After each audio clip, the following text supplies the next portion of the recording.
I'm Cindy Kelly. The date is June 6th, 2013, and we are here with Dr. Roy Glauber. And your first question is to tell me your name and spell it. I probably can't even spell it. I'm Roy Glauber, and that's spelled Glauber. And it's a good old German name. Well, I was born in 1925, and that will have a certain bearing, I imagine, presently. I was born in New York, but my father was a traveling salesman who felt prematurely grounded by marriage and my mother's pregnancy. And he was itching to get back on the road, which he couldn't really do before I was about 2 years old.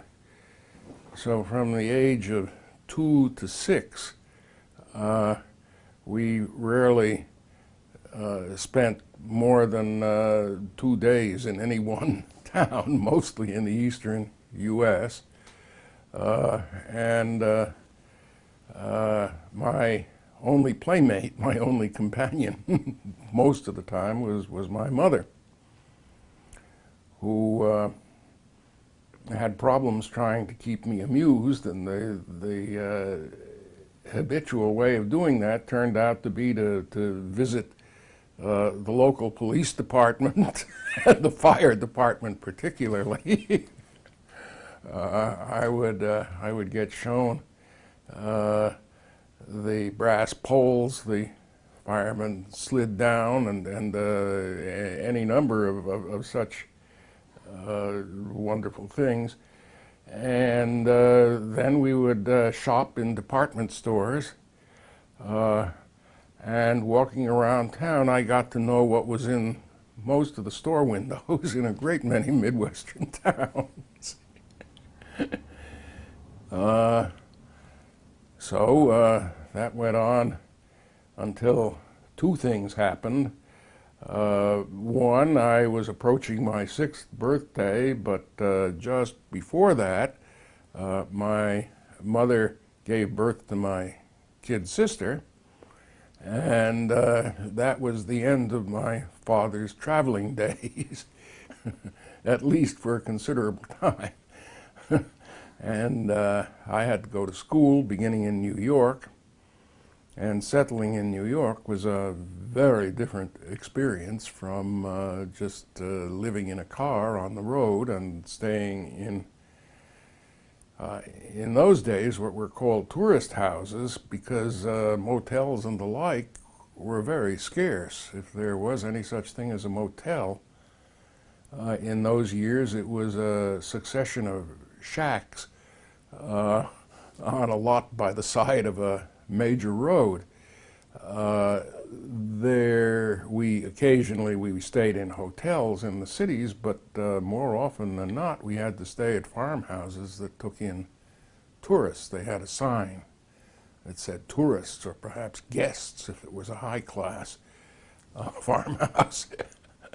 And so I got to see a fair amount about life really out on the farm.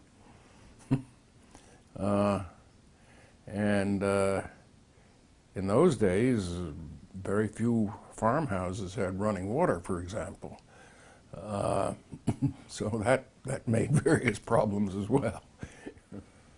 Well, the first place we stayed was with my father's mother in the apartment she had in what's now called Washington Heights, the upper end of Manhattan. And the population density was just much higher than any I had known to that point. It was very difficult making friends. I was already years behind in that.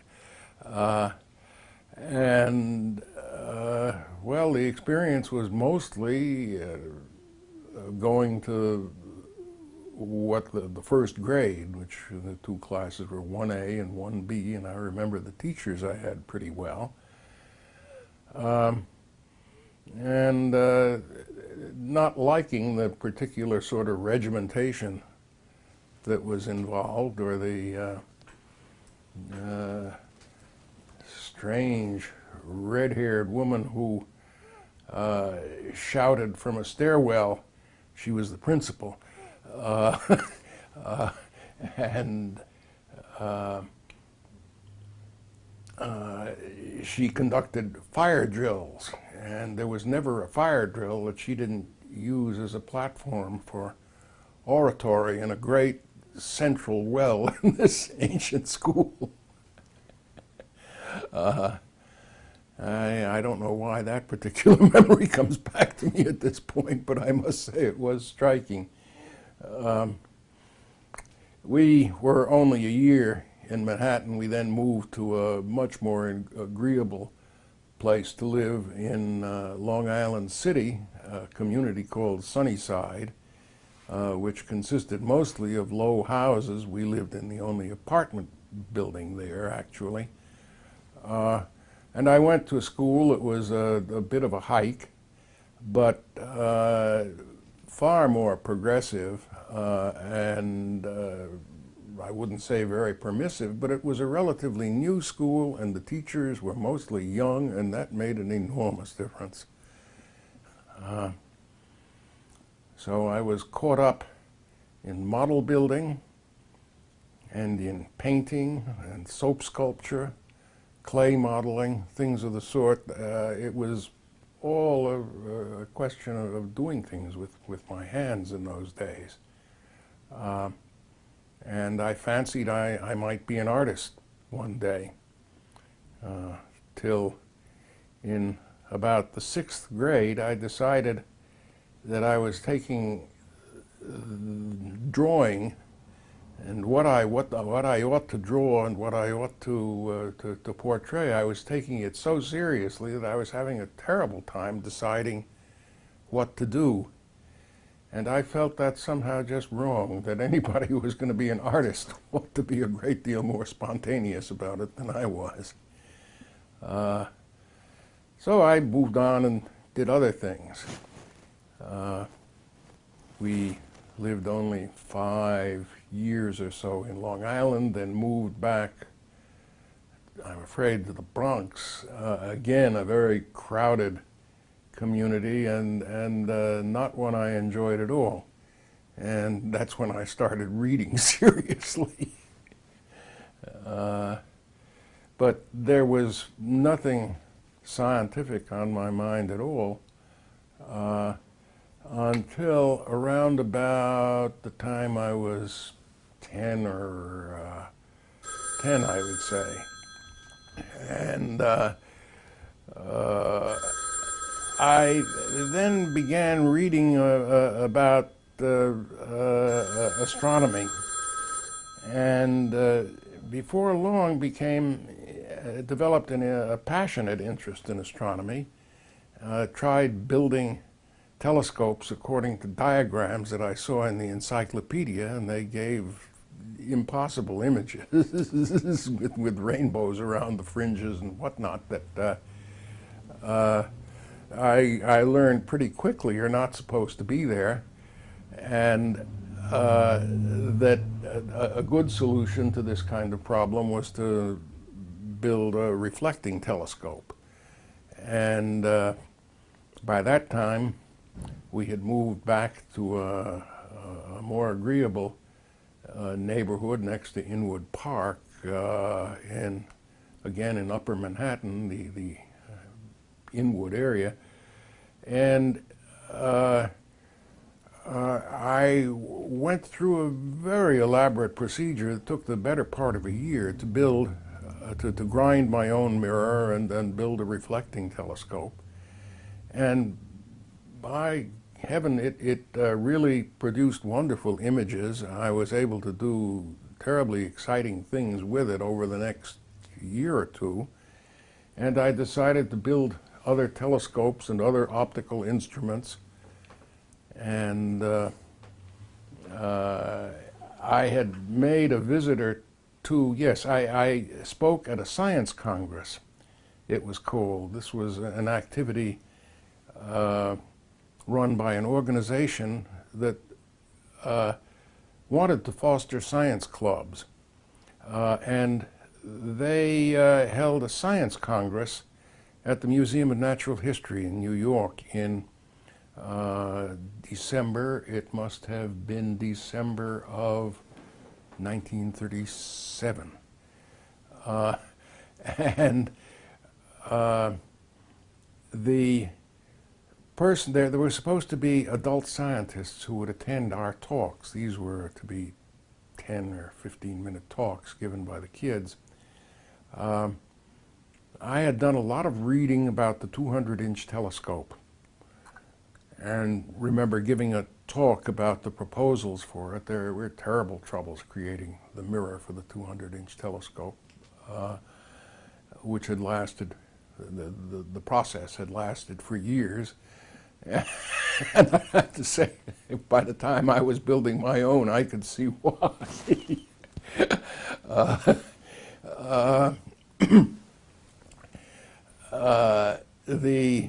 A woman attending the conference with an elderly man. The elderly man turned out to be the curator of the planetarium, Clyde Fisher, who really knew next to nothing, I think, about astronomy, but was called a naturalist. His assistant was a woman, Dorothy Bennett, who was a remarkable spirit. The first thing, hearing my talk, the first thing she did was to persuade me that I had to attend a club of which she was the mentor, called the Junior Astronomy Club, which met every 2 weeks at not the Hayden Planetarium, but actually in the museum, the Roosevelt Memorial and the Museum of Natural History. And that was a revelation. There were real lectures given by astronomers to the kids, and I really took that up as energetically as I could, and before long I was an officer, and 2 years later or something, the president of this organization of kids. The remarkable thing about it was really this woman, Dorothy Bennett, who put together a book called The Handbook of the Heavens, which she got a number of kids to collaborate on, and as well as some trained astronomers. That was in the libraries. I was just amazed that it was in all the public libraries. I could just add a word about her because she was really a bit of an influence in my life.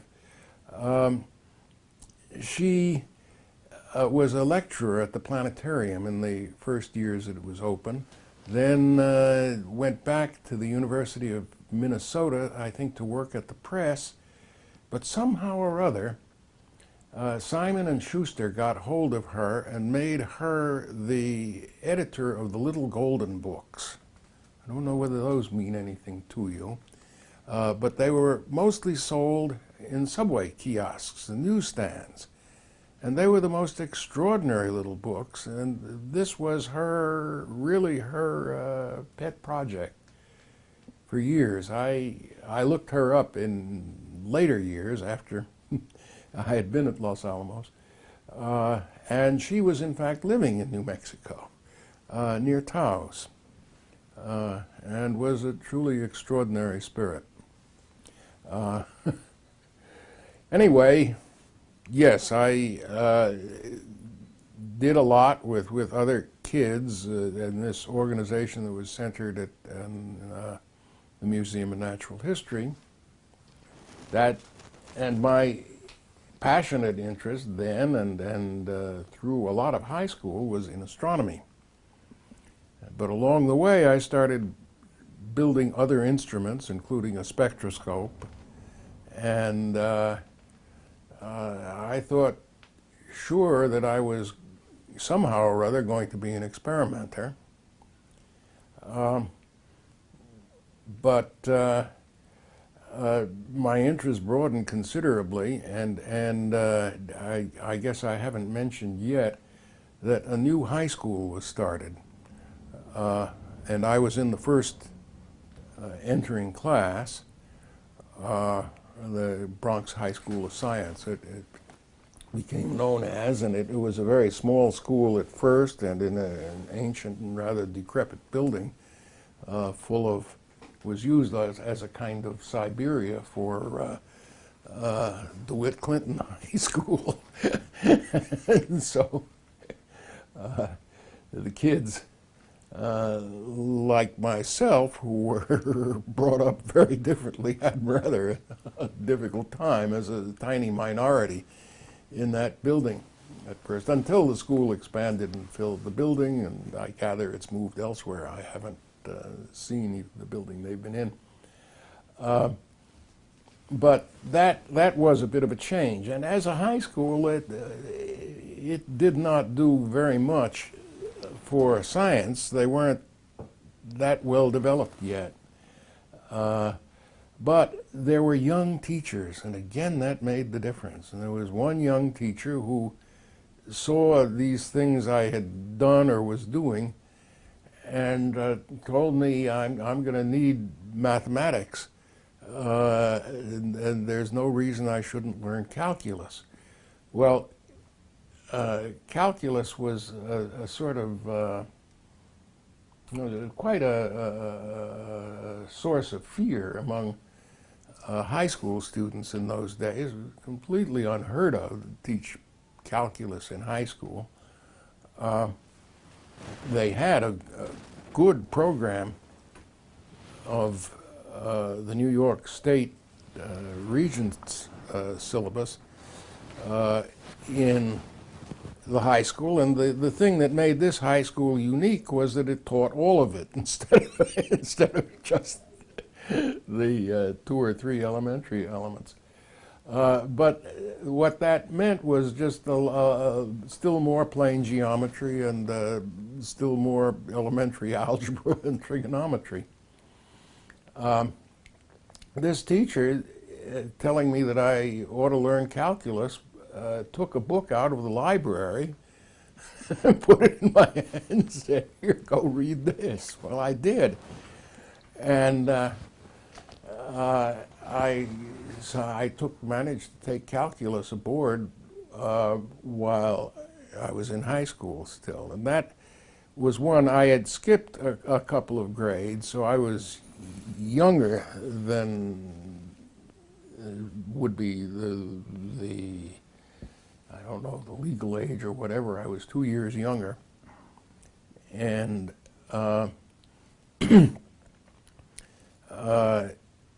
then when I applied to college, again, Harvard didn't know what to make of this school and certainly not what to make of me.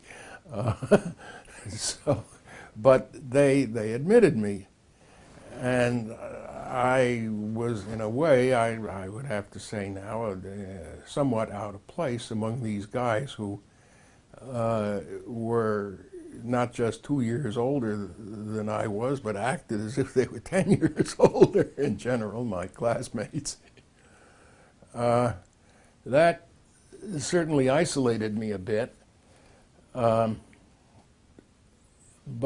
I had the advantage that I was able to start with relatively advanced calculus, where the mathematics standards in general were not very strong, even at Harvard. Most of the kids who followed the normal path would have to go 2 years before they got where I was. So that certainly kept me busy and out of mischief, and the fact that these guys were all living in a different world didn't quite make so much difference. When the war began, when America entered the war in the end of '41, the deans told me I probably should not think of going to summer school because I would never, the war would be over before I would, there would be any question of my entering it. So I didn't. Somebody found me a job for a month in an engineering company in New York, and that was a very quick introduction of the fact that that was not what I ever wanted to do. Then back to school, they began to announce that they were giving the advanced courses perhaps for the last time before for the duration was the phrase.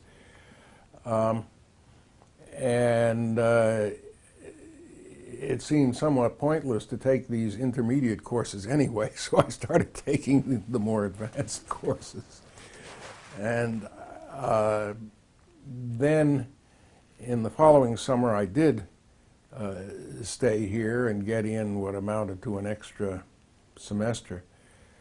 So by my 18th birthday, which is in September of 43, I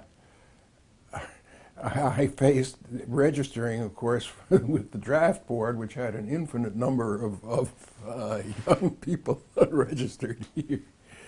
I faced the likelihood of going into the service. Pretty soon, they gave me a job teaching. They were very short on teachers here. And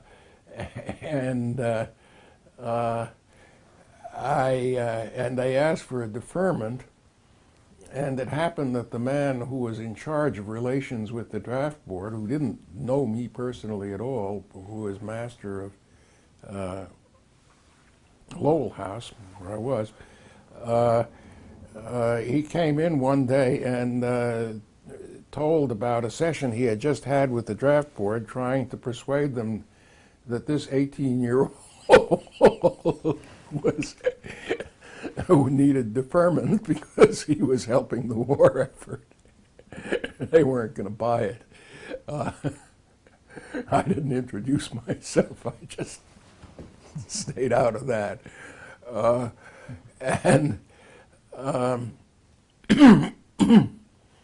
But there had been an appeal from Washington for people with technical training to sign up with something called the National Roster of Scientific Personnel. So I sent them a postcard, and they sent me a questionnaire asking all the courses and training you've had. I did send that back. And the next thing that happened was when I was supposed to start teaching, I got chicken pox.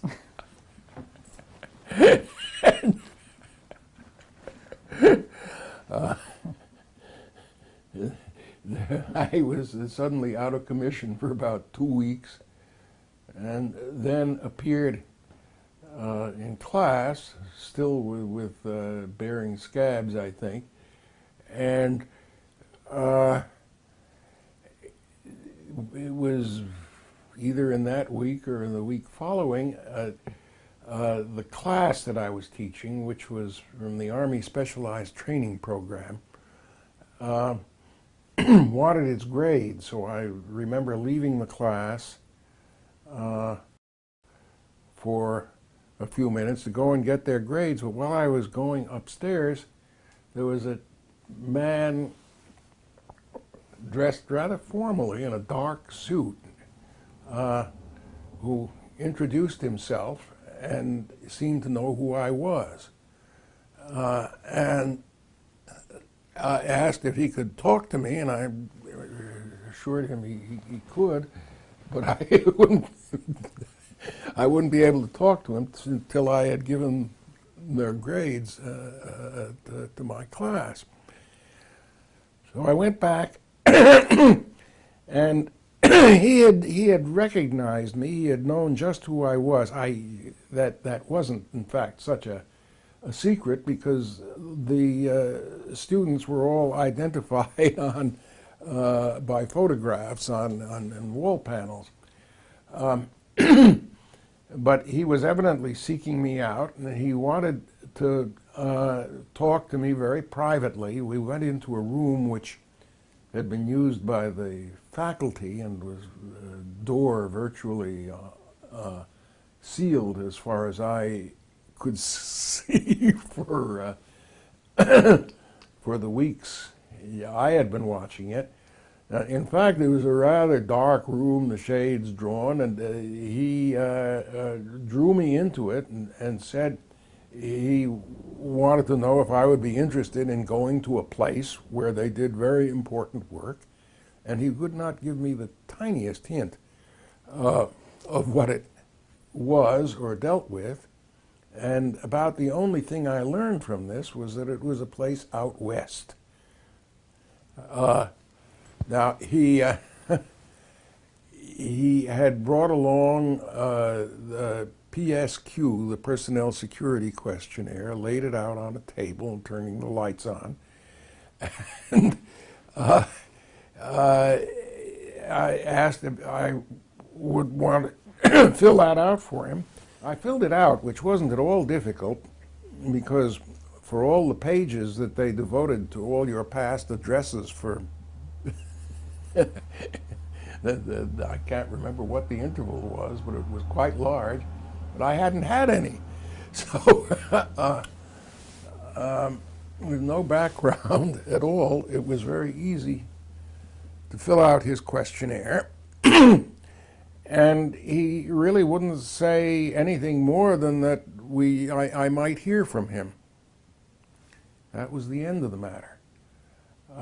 And in fact, I do remember his name. It was Tritton, Trytten, but I cannot for the life of me remember his first name. He, I gathered later, was really functioning as a kind of procurer, if that's the right term, for the project, running around, following up all leads he could, and I did run eventually into quite a number of people whom he had seen. There were others at Harvard. There was a group of 4 young people, and by the way, here I have even a conflicting story, because there were some other young people he spoke to at Harvard, I found out, and there were 4 of us who went there over the space of about 2 weeks at the end of the year, the beginning, I guess, of just the beginning of '44. Now, the conflicting story is that, well, a very exciting question, let me just add here, was what in the world might they be working on? The burning question, of course, was what in the world would they be working on out west? And I had a few tiny pieces of evidence, and eventually I accumulated quite a bit of evidence. The first piece of evidence, of course, was I had been reading the newspapers. I knew of the discovery of fission, or the explanation of fission, not only its discovery, and a certain amount of speculation that was in the press over the course of just a couple of weeks. And it had vanished. It had been damped out completely. That was perhaps the most convincing single piece of evidence I had. There were a few other hints. The absence of particular individuals. Now, I knew I had never met Professor Bainbridge, Ken Bainbridge.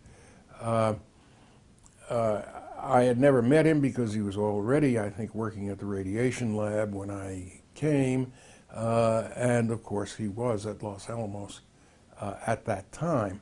I assumed that naturally he was famous for mass spectroscopy and proving, as a matter of fact, that E equals mc squared by mass spectroscopy. He was at Los Alamos, and he insisted that he had sent the word back that they really needed help out there, and anybody who had the right kind of training should be made available by the physics department at Harvard. So that, of course, I had no knowledge of, but I heard Ken say that a number of times later. So he thinks that what the essential element was his having shaken things up a little bit. What were the other evidences? Well, I knew Harvard had a cyclotron and that somehow it was gone.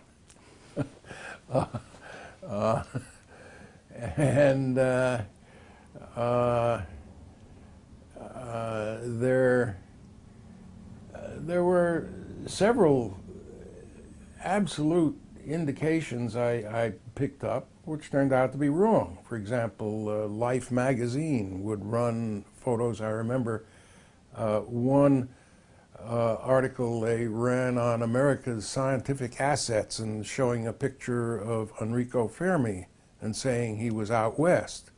He was not. He was later, about a year later, he went to Los Alamos. There were such hints, many of them wrong. But in any case, I went. It was a very exciting trip further west than I had ever been. Having gotten to Chicago, we were just told, first of all, the most ridiculous thing you're told is pack up anything you want to send, but the address is Post Office Box 1663, Santa Fe, New Mexico. It wasn't clear how, if you filled a steamer trunk with things, that was going to end up in a post office box. That became a standing joke. But once in Santa Fe, I tried looking in the post office for a box 1663, and that evidently upset the security authorities. There must have been quite a few security people in Santa Fe at that time. So, yes, we were told to call a phone number in Chicago, and somebody would appear at the La Salle Street station. That's what happened, and said, take a taxi to Dearborn Station. There was no there still is no transcontinental railroad. I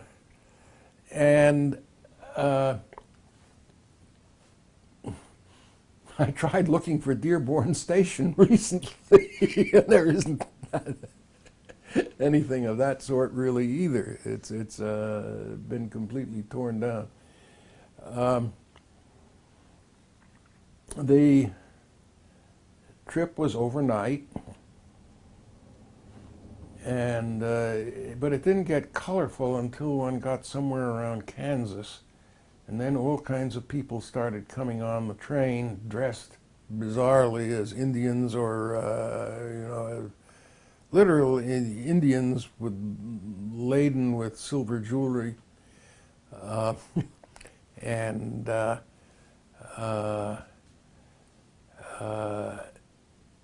the one thing that struck me on that trip was the name Fred Harvey. I saw it all over the place.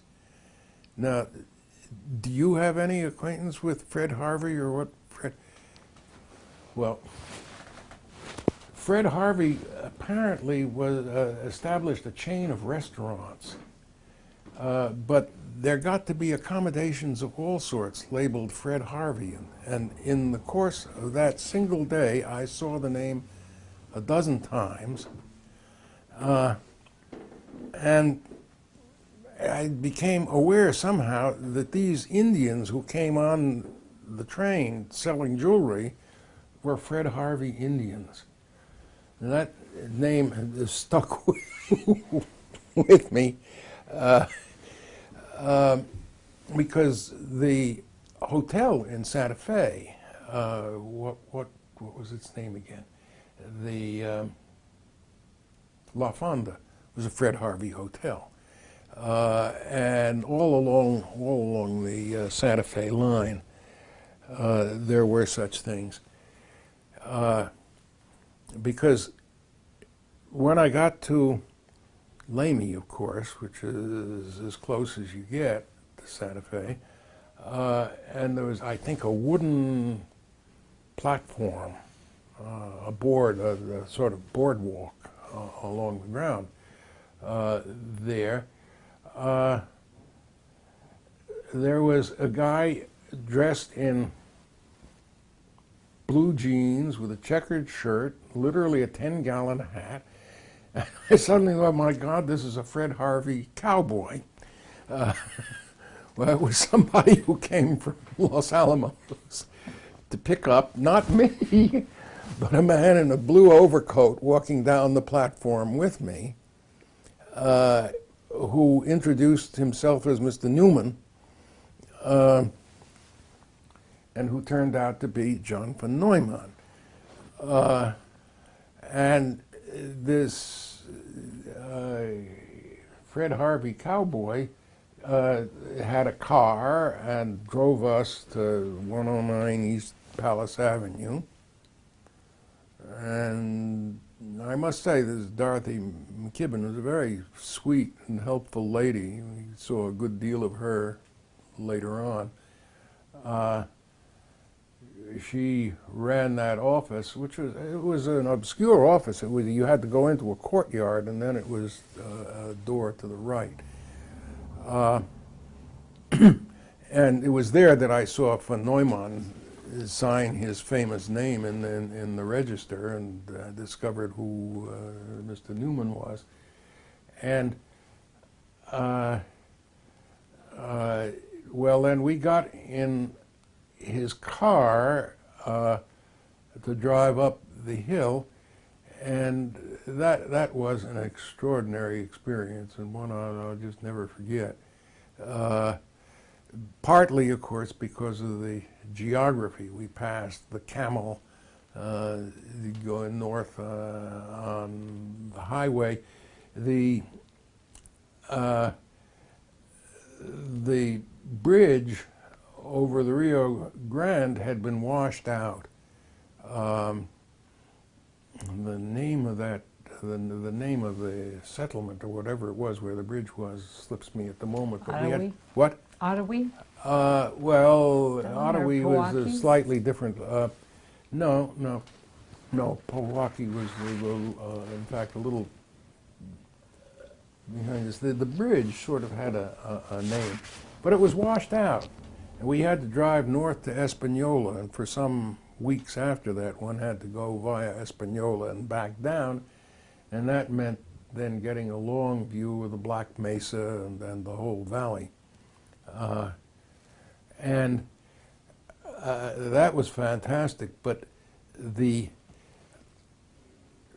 most remarkable thing by far was the conversation that took place between my cowboy friend and Mr. Neumann, because they had the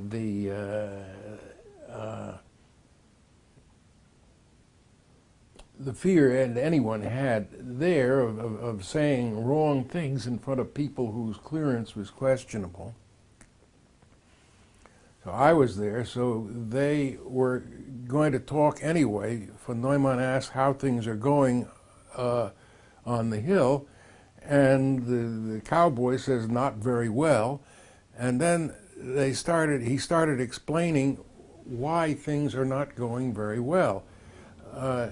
Well, they used terminology that was only used in the relativity theory ordinarily. We're having trouble with the integration. What's wrong? Von Neumann asked, and he says, well, the world lines are intersecting. That would be a terribly disturbing thing in the real world if you knew what world lines were, trajectories, as it were. And then Neumann says, well, but does that mean that it's going off? And the cowboy says, well, matter is disappearing. Matter is disappearing. That is impossible. Well, and von Neumann said, well, you can correct that by putting in a source of matter.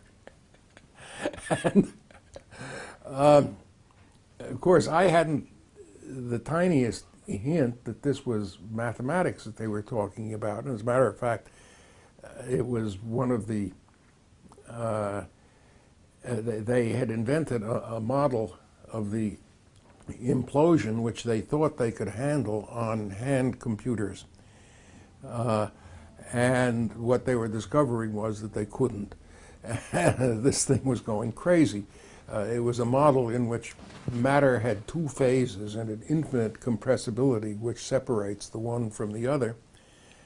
And so they were talking about infinite compressibility of matter disappearing, and I was hearing all of this while going up the hill, you know, the knife edge road and these fantastic canyons, geography I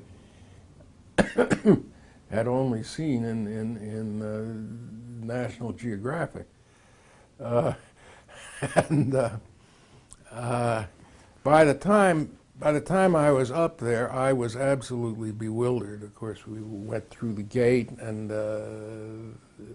I was put up at something called the Big House, which was one of the first buildings to disappear. It was a log building that the ranch school kids had slept in. Well, I had an interior room, all right. Most of the kids often slept in porches, I gathered, in screened porches. They were literally outdoors.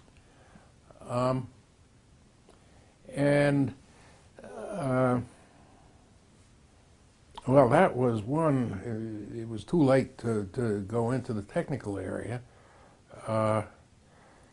So that waited until the next day, and immediately an interview in the office of Robert Bacher. I was just allowed in the tech area. I was given a badge. I had been cleared, apparently. There wasn't really anything to clear.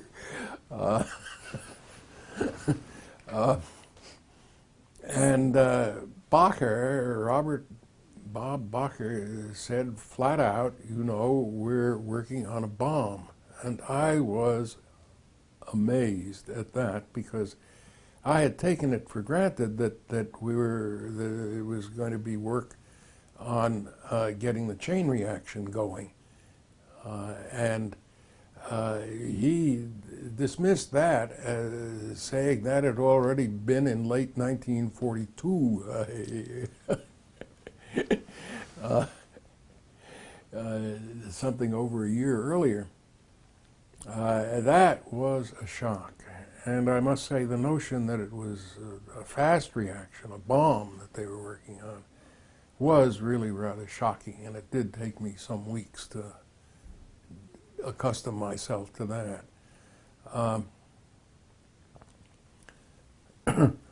I was, at first, it was suggested that I join the group of Bruno Rossi,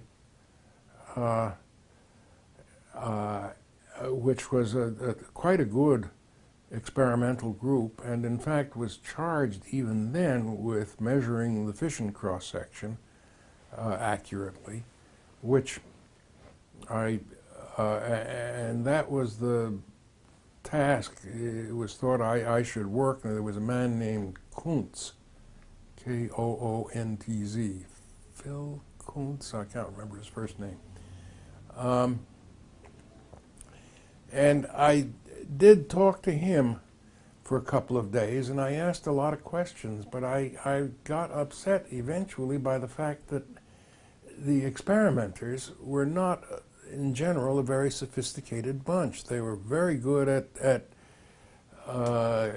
maintaining a vacuum, at building the equipment that was needed, but they had almost no theory background, and you started asking questions and you tended to get no answers, which I guess is not at all inappropriate for what they were doing, but I felt I was going to have a problem. After a few days, I asked if I could maybe find a position in the theory group, which was directed by Bethe, and I think I may already have heard him talk. Bethe was just unbelievable. Bethe was fantastic as someone to answer questions, someone who seemed really to have the command of all of the knowledge required, and who could calculate absolutely anything. There was nothing too ridiculous for Bethe to make a wise estimate. So I was transferred to the theory division, and sat in an office which there was, I must say, even a little sensitivity on the part of one or two people. But one of the first things I noticed was in the office, this was, I can't remember, is the main street of Los Alamos didn't have a name in those days.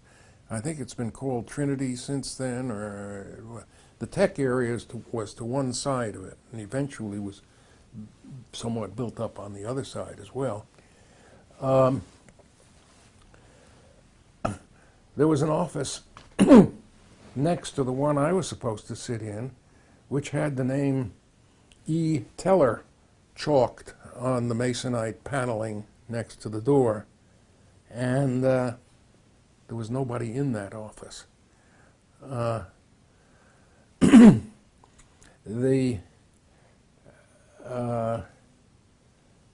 One of the people who was in the office that I was supposed to occupy, I suppose was supposed to share it with a man named Rarita from Brooklyn College. I noticed after a while that he was not sitting at the desk in the office that I was supposed to be in. I discovered later he was actually occupying the office next door, labeled Edward Teller. What I learned presently, the first and most obvious thing was that Rarita was literally incensed by sharing an office with someone 18 years old. He had moved out into a vacant office. That office, Edward Teller, was vacant because Teller was himself so incensed a month or so earlier at not being director, not having a group to run, and not being director of the theoretical division, that he had simply walked out and absented himself for over a month. I think he went back east. Teller, I must say, later appeared, but on the condition that he have a division all his own with the exclusive assignment of working on the super, as he put it, the super, the hydrogen bomb. And that indeed is what ensued.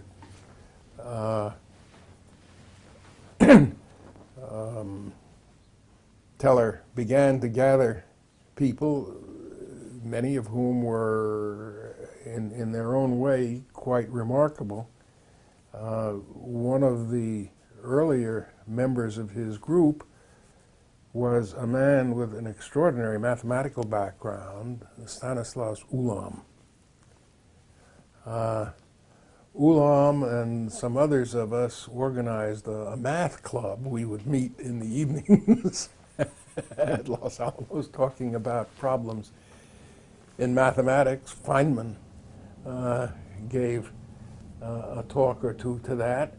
And Feynman's talk, I remember, was entitled "Famous Numbers I Have Known." And it was kind of ridiculous. Potpourri of mathematical tricks and things that Feynman was able to do.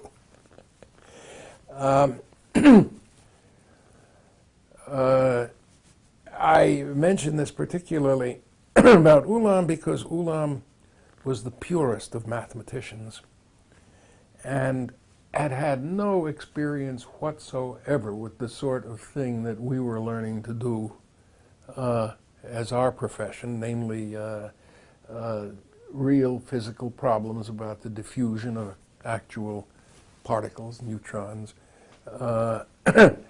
and physical processes of any sort.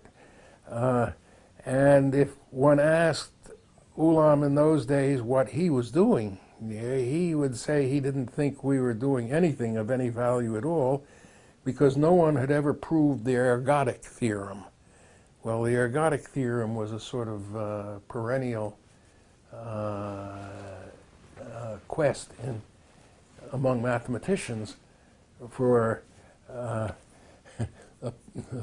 proof that a configuration, a mechanical configuration of enough complication will go through every conceivable phase at any moment of time. It's a mathematical existence proof, I should say, more than anything of any practical value at all, and it's never been proved. But the point is simply, and even Teller, I think, made it clear that for all that he was brilliant, Ulam had no usefulness, no practical usefulness in his division at all at that stage. Now, I mention that simply because of the conflict you know of later in the development of the hydrogen bomb, in which it turns out the person who made the key contributions was probably was Stan Ulam. Well, what was it that we actually settled on as work? I was in a group associated with Robert Serber.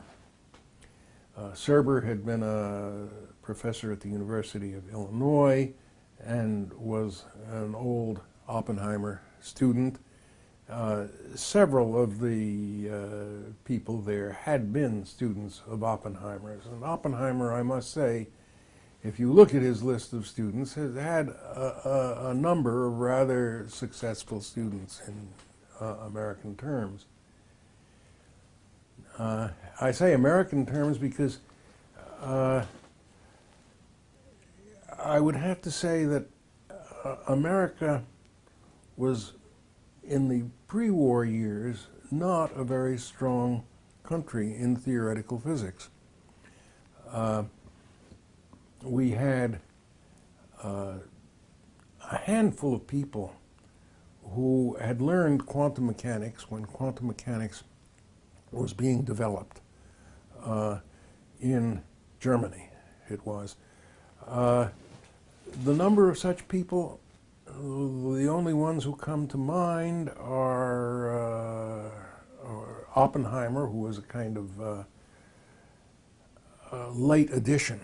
Oppenheimer only got there as the whole story was being sewn up, and he did, as a student with Max Born, help sew it up.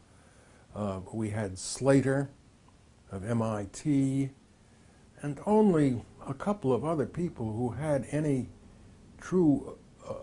deep acquaintance with quantum mechanics.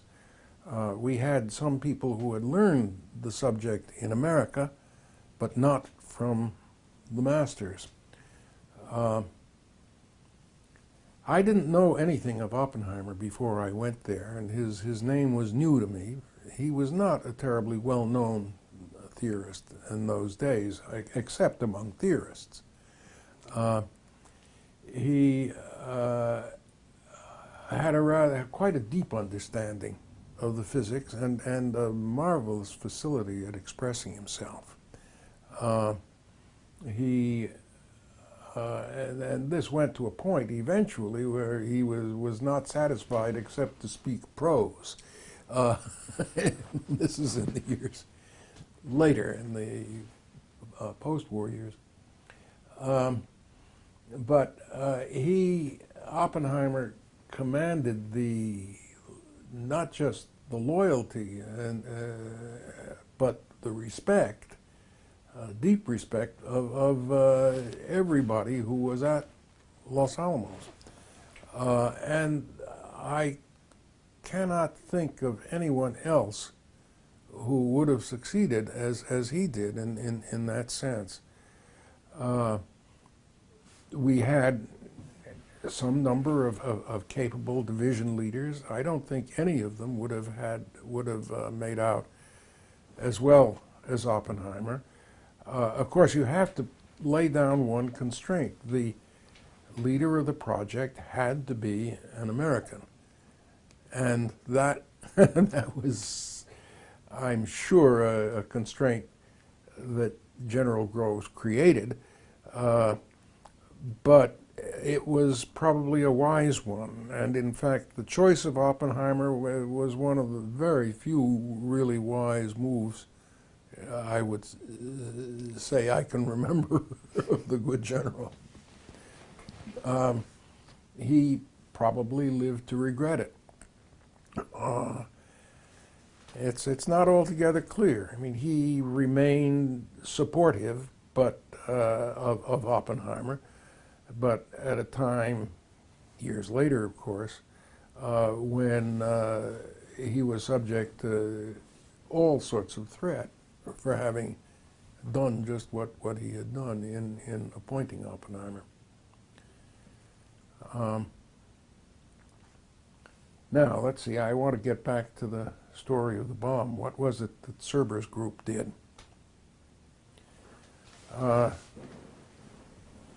It was one of half a dozen groups in the theory division, and it dealt with the neutron diffusion and in the explosion process, in the sense that the neutron density would be increasing exponentially.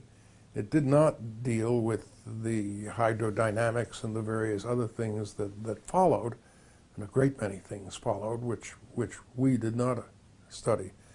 So our work was strictly neutron diffusion. But we became quite good at it. It took rather some time and a great deal of maturing in mathematical terms. But it took us the full 2 years that I was there, I would say, to get hold of that problem and really be able to handle it adequately. Did the project literally depend on that? I would have to say I don't think so, because most of the decisions were made on the basis of brutal empirical evidence that didn't have anything to do with the finer points of how in the world you calculate precisely what is going on. So that is what that's what I worked on for 2 years there, and I got to do a few other things in the last months and to learn a bit more. Was the work that I did very educational? I would say only up to a point, and that point was reached rather early probably. Fortunately, we had a great deal of help in doing calculations. We had in the theory division a calculating group which was run by a wonderful mathematician from NYU named Donald Flanders. He had somehow or other picked up the nickname Mal, and he just understood that that was his nickname. I think not just at Los Alamos, but elsewhere. He had a large family. He was very musical. He directed the choruses, the singing groups, and he was a very colorful man.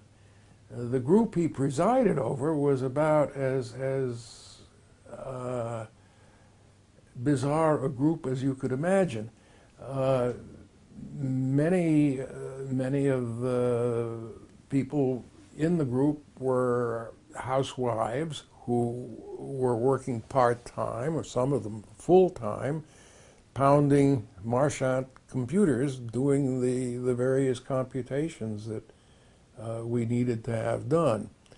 And it was an odd crew. And of course, the whole project, as you know, was peppered with military people who were not very military, the so-called SEDs, the people in the Special Engineering Detachment, who were required to wear a uniform and to live compactly in dormitories, and to get up and do calisthenics for some period of time before they went around to the technical area. There was no amount of complaining would satisfy these people. In a sense, I mean, they realized that they had, relative to the guys who were fighting on the front, they had a relatively soft berth, but that didn't stand in the way of quite a bit of complaining. And several of them worked in the computing division again, punching Marchant machines. I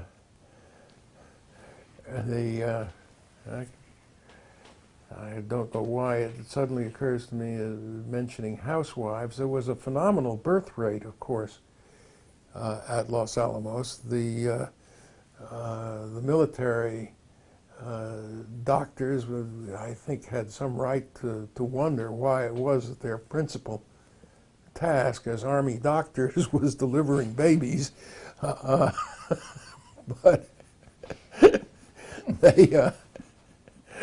the local hospital delivered quite a few children. There really didn't seem to be much else to do. There were some aspects of life in the place that were, in a curious sense, ideal. If you would design the ideal republic, what would it be like? All of the menial things would be done by others. You would have no menial duties yourself. You would be fed relatively well for no labor that you've carried out at all. Your associates would all be reasonable, intelligent people, many of them very well educated. It had some utopian qualities, this life, for all that it was 100% artificial. It was, of course, very well guarded. There was no criminality to speak of, whatever, in this place. We didn't have any intruders. One of the wonders, of course, is that we had maintained an active civilian life and were not in uniform.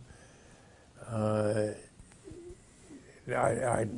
wasn't around when these decisions were made, which was some months earlier, but there really had been some contention over how much information should be shared, and the information sharing was almost total within the technical area.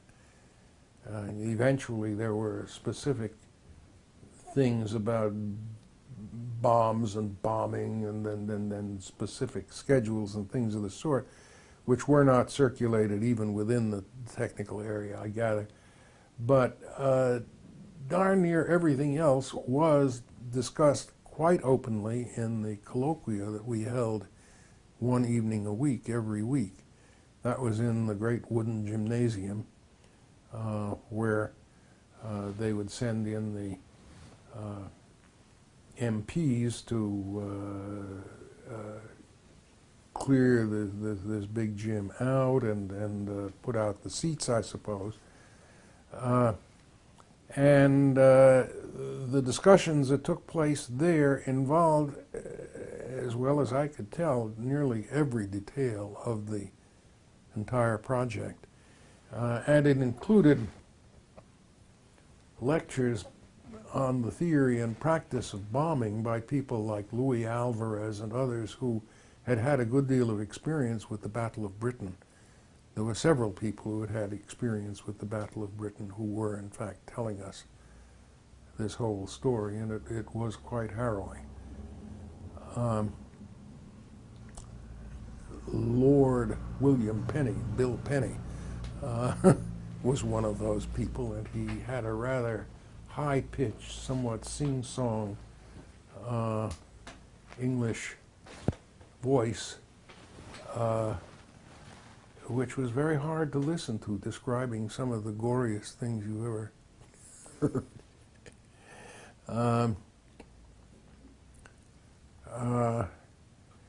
Well, I don't want to lose the track completely, but I wanted to cover some more of the color of it and of the experience.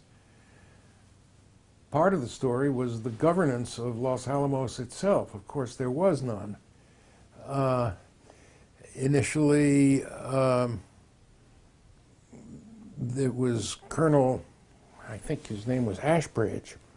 Colonel Ashbridge had charge of the place, and one never heard anything from him. It was all managed very well. There did get to be a problem after a time with the mud that we had to walk through. There was no paving whatever. General Groves, I think, had in the forefront of his mind the congressional investigation that was going to take place when the whole thing failed, which was always a possibility. There were many openings for that. And many ways in which we feared the whole business was going to go down the tube because of surprises in the nuclear parameters and the like, things that were never anticipated. Anyway, General Groves, I think, must have seen himself as being crucified by none other than Harry Truman, whose reputation, whose political esteem was based on his uncovering corruption, including in military bases that the general had been involved in building. There was supposed to be a golf course that was put up next to one of them. Much earlier. I have no idea whether that's true. But the result was that the whole thing was run as economically as the general could manage, and that included no sidewalks and arm marching through the mud. So there was a certain amount of complaint about that. And eventually there was a town council created, and there was no mayor, but the chairman of the town council, who was sort of in lieu of a position of mayor, was Vicky Weisskopf. Now, I don't know whether you've heard much about him. He was a very good theorist who was second in command of the theory division, but he had a personality that at least sounded very congenial and permissive and tolerant and wise. And so he was chosen as the first long-term director of the project in Europe after the war. He was made a professor at MIT, and he was in some ways the leader of the theory profession in Cambridge, including even Harvard. In all of those years, he then went to CERN, and he was back at MIT. He was a prominent, I wouldn't say a dominant figure, but certainly the most prominent of figures here in Cambridge for many years. Well, that deals with town government. There wasn't much. And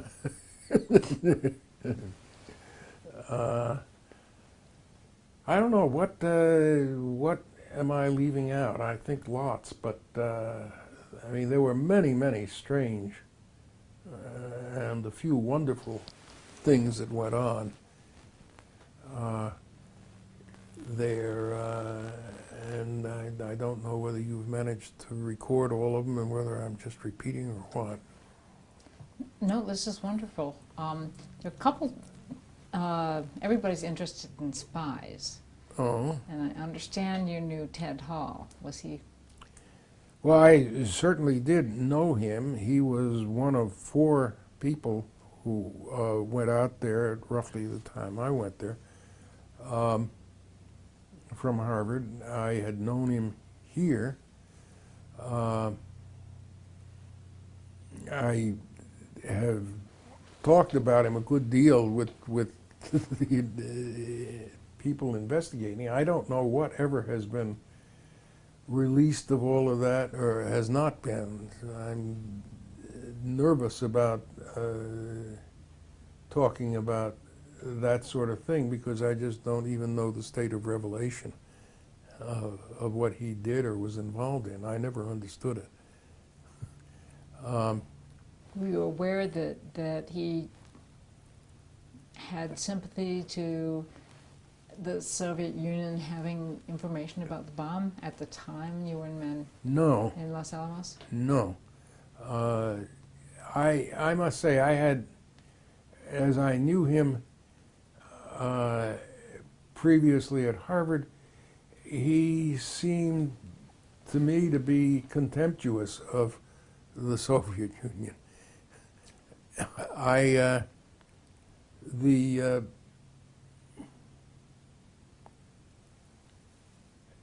There was a prior history before Stalin, and I don't know what mythology went on, but there were many people who seemed to have more respect for that and no respect for Stalin. And I would sooner have identified him with that, but I don't know.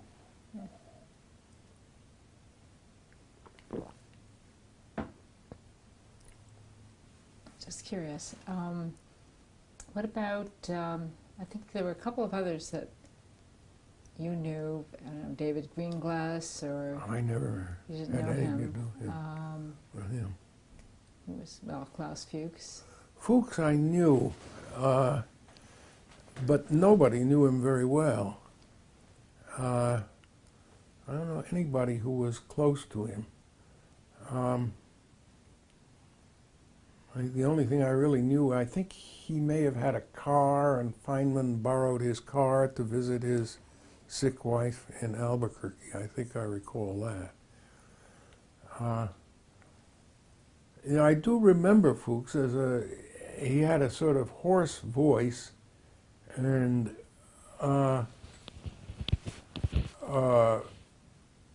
evidently he was one of the people who worked in a very scholarly way on problems that were called hydrodynamics, and which had to do with the shock waves and the literal explosion, not the nuclear part, but the what follows in the air.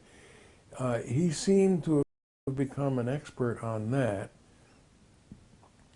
and was close somehow to Peierls, Rudy Peierls, and his wife. And his wife, Genya, was one of the landmarks of Los Alamos. A woman with a thick Russian accent and stentorian voice and a really voluble manner. And for some reason or other, she sang in the singing group. She was among the sopranos, and who occasionally, under Moll Flanders, missed their cues. You know, there are points in the Messiah, which we were performing, where you have to remain, you create a cadence by remaining silent for one whole measure or something.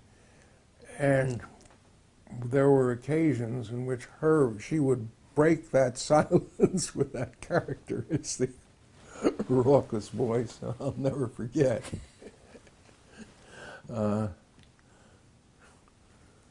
We saw a lot of her. Peierls eventually was knighted and more than deserved that he was unique among the Brits.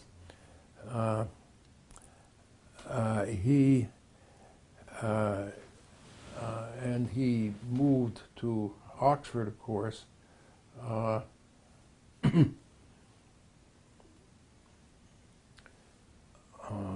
And what they were, of course, bowled over by Fuchs. The great difference is that Fuchs I think, knew the story from top to bottom. I have no notion of whether the way in which he tried communicating it had any effect or not. I don't see how you would communicate to someone who was not technically trained all of these details.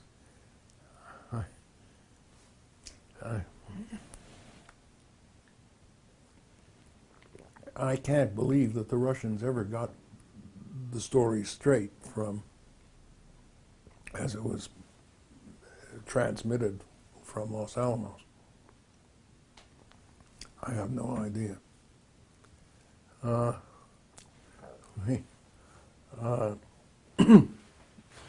There's conflicting. The things the Russians have said about what they got are in conflict.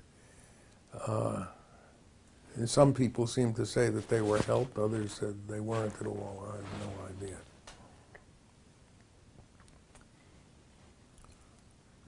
Okay, let's see. What else do you remember about Los Alamos?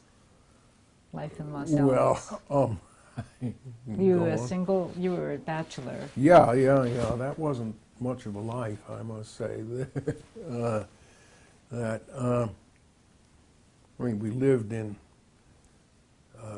dorms that had two stories, and there would be a long hallway with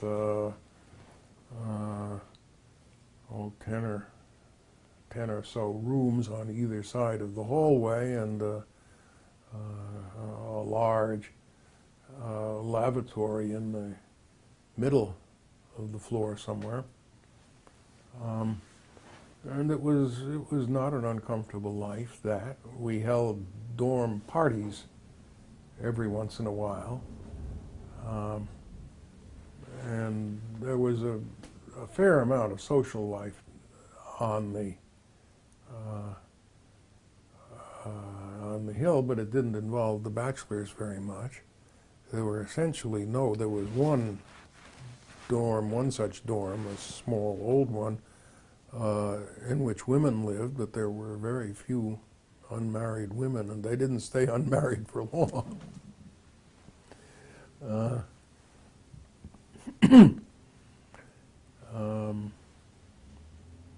Now, was your dorm the one that is now a Unitarian church? Could be. It was, I think, called T236 or something. It was over near the edge of Pueblo Canyon. That wasn't the first one. The first one was in. I was just a couple of weeks there, and then moved to this. Was a new one. And I did eat at Fuller Lodge, which was important.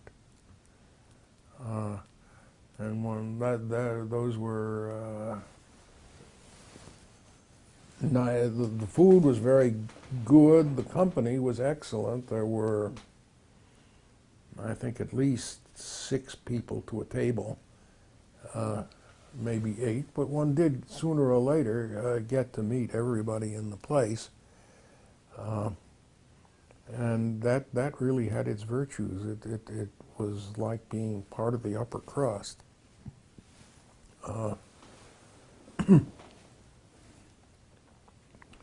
What else? Did you, I guess, and reflecting back on the Manhattan Project, I think you touched on this, but maybe you could sort of sum up what you thought was unique and about. People talk about, let's have another Manhattan Project for this or that problem, and what is it that made it work or was special about it, and could we do it again?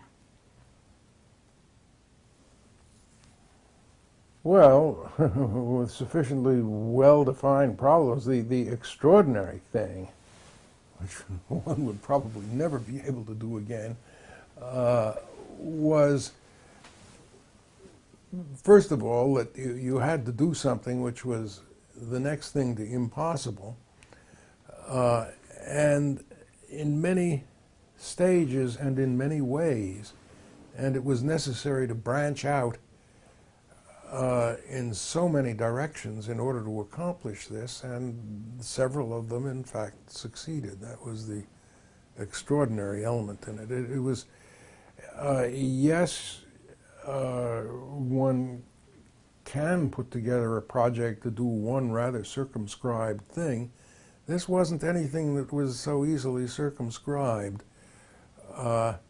It involved isotope separation on an unbelievable scale, creating reactors and creating a new chemical element and handling unbelievable amounts of radioactivity. It involved theory which stretched off in areas nobody had ever been in before. That was one of the less unusual elements of the whole thing. Actually doing all of these things was extraordinary. Well, the project, suppose we set ourselves the task of going not any place within the solar system, but to the nearest star. Now, the nearest star is 4 light years away. That would be more than more than an ordinary undertaking. As a matter of fact, it's a safe bet that it would not be done in the next several hundred years. That's in miles, and in terms of attainable speeds attainable by people, that is would be a simply unbelievable accomplishment. If you were to say, let's have a Los Alamos project to go to visit the planets around Alpha Centauri, it would certainly take a bit of a Los Alamos project to do that. It would involve the lifetimes of generations in succession, I think, to get there.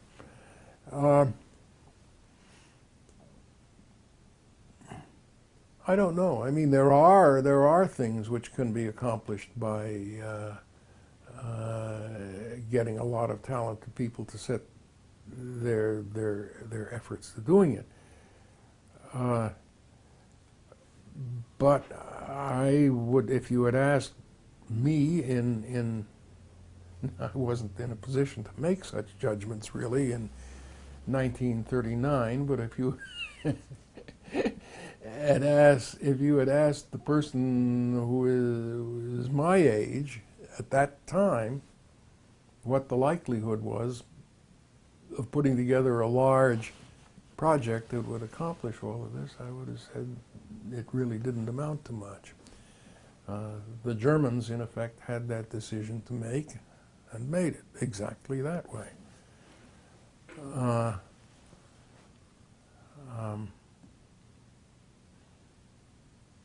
The Japanese never even got to that stage. So how do you think the Manhattan Project changed American science, or science, the role of a scientist in society? There's sort of like two questions, but... Well, I'm afraid it did create the impression that we can do the impossible.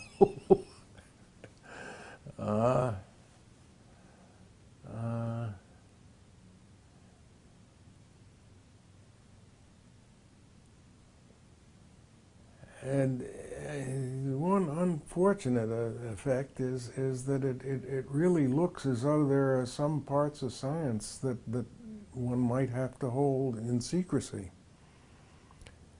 I hate to think of any such thing, but we are very apt to make discoveries that would put power in the hands of a small number of desperate people. It's sad to think that there is such a danger, but look around these days at what you can see.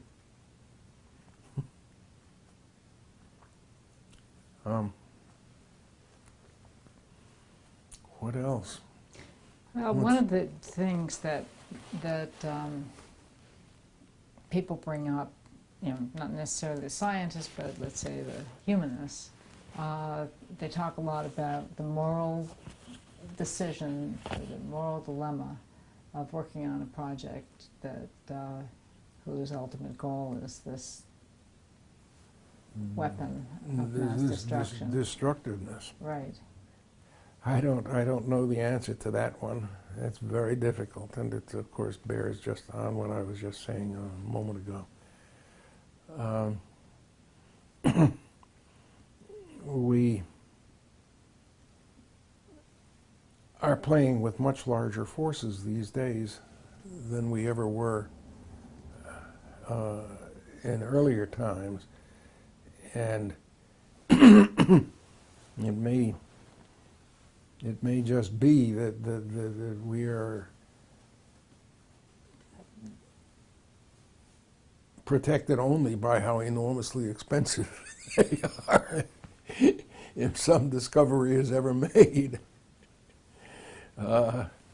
which makes any of these things at all affordable, there are a lot of nasty elements in the world who will afford them, I'm afraid.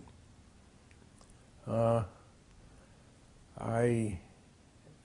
think that is a serious danger, and it's maybe a good hint that we all ought to grow up and realize how much science has changed the world. These dangers exist not only in the enormous destructive power of nuclear weapons, but perhaps even more so in the study of bacterial agents, of microbiological agents of all sorts. One could do terrible things with those, and much less expensively. I don't know, perhaps those problems are more easily solved,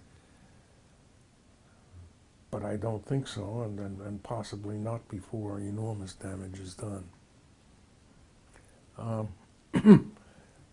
The science has made the world a much safer place to live in many ways, but it's also made it implicitly or possibly a much more dangerous place. What decision would have been made regarding use of the bomb had we been 3 months earlier? Had we, we missed the target, the end of the European war. If we had had the bomb several months earlier, the decision might not have been made differently, but I can assure you that the thought that went into it would have been different. Because all of the people involved had come from a European background themselves, or their families had a generation or two back. Now, I don't think the ultimate outcome would necessarily have been different. The bomb might have been used in the very same way, but the fact is that in Japan, the city of Hiroshima had been set aside for this purpose from prior bombing efforts. And the city in the north, Kokura, I think, had been as well. Nagasaki was an afterthought to some degree. I don't know the details of these things at all, of course. But there was not a moment's hesitation about using the bomb on Hiroshima, which was not a name that we had known before. We were told what the dimensions of such a city were and what its population was likely to be. Of course, they had not ever identified the target to us. But if we had been, let's say, half a year earlier in generating the Trinity test and what followed, I think the decision might have been made in a different way. I don't know. I would hope it would have, frankly, but but once the military were given this weapon, and particularly in the context of all of the things that had preceded it, they would have considered it disloyal to make any other use of it. And there was the question, of course, of the forthcoming American invasion of the southern islands of Japan. I don't know. That's a terrible story, and it may be just as well with that problem. What would we have done 6 months earlier? That problem never be solved. Great. Well, you've been fabulous. This has been a really good interview, and much, lots of different, in lots of different respects. Is there anything else before we let you go? Well, I don't know what to tell you. Look, I could go on for ages, particularly reminded of various things. The big issues were nobody could believe that we made the revelation that the Smythe report made, because it seemed to tell the entire story from top to bottom. Well, it didn't. There was a certain number of surprises along the way which were left buried for others to discover if they wanted to follow a similar path. Now, those things are all known now. I can tell you what some of them were. For example, when the nuclear reactors were first turned on in full power, or at least almost full power, in Hanford, Fermi was present and a number of dignitaries, and the power in the reactor proceeded to decrease and eventually to either turn off completely or something close to it. And Fermi, in his rather remarkable way, surmised what the problem must be, that there were fission fragments present in minute amounts, minute percentages, that had never been detected before.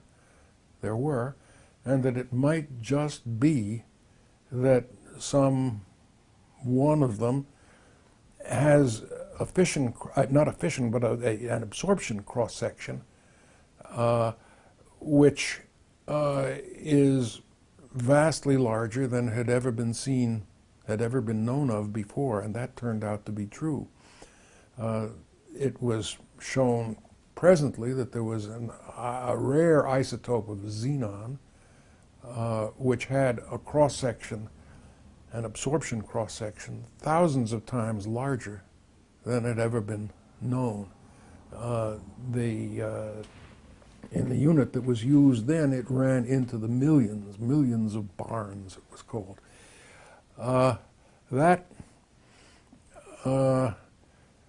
Had the reactors been designed less extravagantly, had they been less over-designed, those reactors in Hanford would never have worked. That was a total surprise. And it was left unmentioned.